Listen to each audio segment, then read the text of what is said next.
Connect. Hi, my name is Denise Kumalo, and I'm a film director in Los Angeles, California. I'm 100% Ndebele. I was raised in Harare, Zimbabwe, but my parents are originally from Bulawayo. My mom is from the Mziliazi Township, and my dad is from the Mpopoma Township. The thing is that they didn't want us to lose our culture and our tradition and the language. So all of our holidays, we made sure that we would travel back to Bulawayo and visit all of our family. I am known as a documentary filmmaker. I work on mostly unscripted, but I do scripted as well. So I work on documentaries, I work on talk shows, just anything that's unscripted because I love cinema verite. The reason why I actually studied film formally is because in my household, a master's was the minimum. There was no way you could enter the house without a master's degree. And so I love being around people and just being creative as an artist. And so my bachelor's was in communications, TV, and film. And then my master's was in filmmaking because towards the end of my undergrad, I realized that I really liked directing. And so I said, you know what, if this is something I like, let me go forth and do it as a master. So that's what really pushed me into doing that and to make sure that I actually understood everything I was doing so I was the best of the best.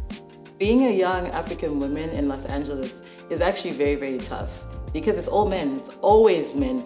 There are rarely any women on set. If they are, they're actresses, and there's absolutely nothing with that, but it's just so hard to find someone behind camera. Right now, I only know of Ava DuVernay. I know there's also Issa Rae, but we don't have a lot of people, and that's what pushes me every day to keep doing what I'm doing is because I want an African woman to actually be in, the same rank as everyone else. Being a young African female filmmaker is actually very difficult because this is a male-dominated industry. And so you're not really seen, you're not really heard. So you really have to fight for your positions.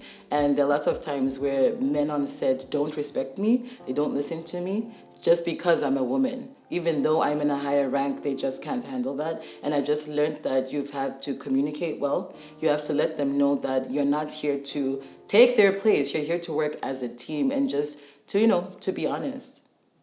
My creative process is kind of haphazard.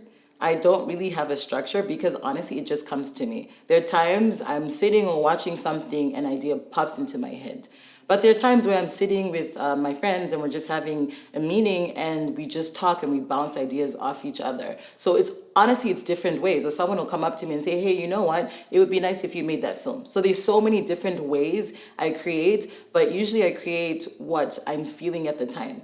If there's an issue like Black Lives Matter right now that's happening, this huge movement all over the world, then I will make sure I do something that pertains to that topic. But then sometimes I can talk about certain things in the past that people are not talking about, cultural things, back home in Zimbabwe that I can bring to light to the rest of the world. So honestly, it really just depends on my mood or what I'm feeling at the time.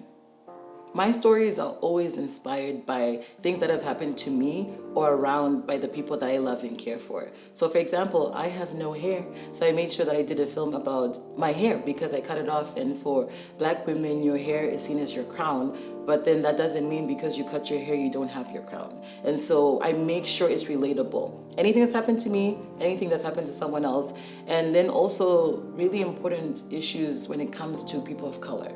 If it's discrimination or if it's racial injustice, I just make sure that I address those issues because I just want people to feel seen and heard. And the only way we're actually going to make change is by actually talking about change.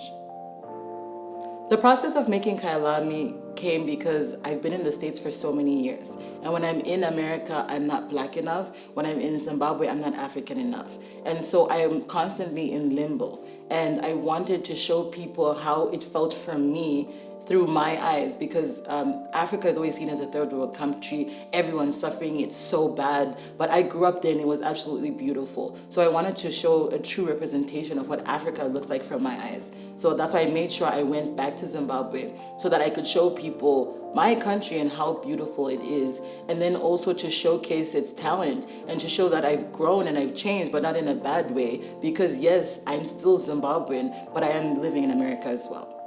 My favorite project that I've worked on lately is my talk show called Cultural Exchange. And it's a debate talk show where I have people from all over the world talking about their dating experiences, what dating outside of different races like, different religion. It's just beautiful because we're so mixed, but no one actually talks about certain things. If you're dating a black person and you wrap your head at night, people are like, what's on your head? So you have to explain that to, your boyfriend or your girlfriend. So it was just a beautiful way for people to actually be honest and bring everything to light. It was so much fun because everyone was really, really honest. So that was a good time.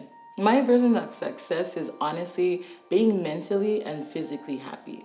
Because everyone focuses on monetary things. And yes, money does bring happiness, but just being happy inside with what you have. Some people have $10 million and they are not happy. They're out of shape. And so it's not always about the things you think it is. So just making sure that you have a happy home, family, friends, and you're doing what you love is my idea of success. Honestly, once you have all of those, then nothing else matters. Everything else is a bonus.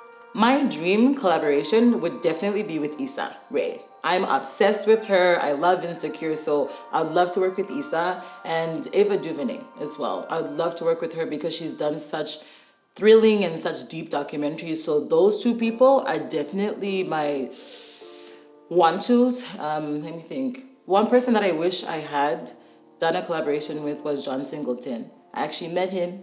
He was so nice, but he passed away, and that was hard for me, but I would have loved to collaborate with him because he's so, so talented. When I'm not filming and making cool stories, honestly, I'm hanging out with my friends and my family. I like to relax because I work hard, but I play harder. And so I just make sure I travel or sometimes just relax. Sometimes I work so much. Honestly, self-care and self-love, I just take a break and I just rest. Nothing fancy, nothing crazy, but just watching movies at home or, going to the beach, nothing crazy. I know, I'm pretty boring, but that's what I do. What's next for me? Honestly, it's in God's hands. I'm always making sure that I keep myself up to date, making sure that I'm taking care of myself and learning and growing so that I can be a better person, so I can produce quality films for you guys. You can find me on my website, which is denisekumalo.com, and you can also find me on Instagram at Makhu, M-A-K-H-U. I just want to say thank you so much to Untitled Connect for having me. This was amazing. You guys are awesome, and I can't wait to do more stuff with you guys.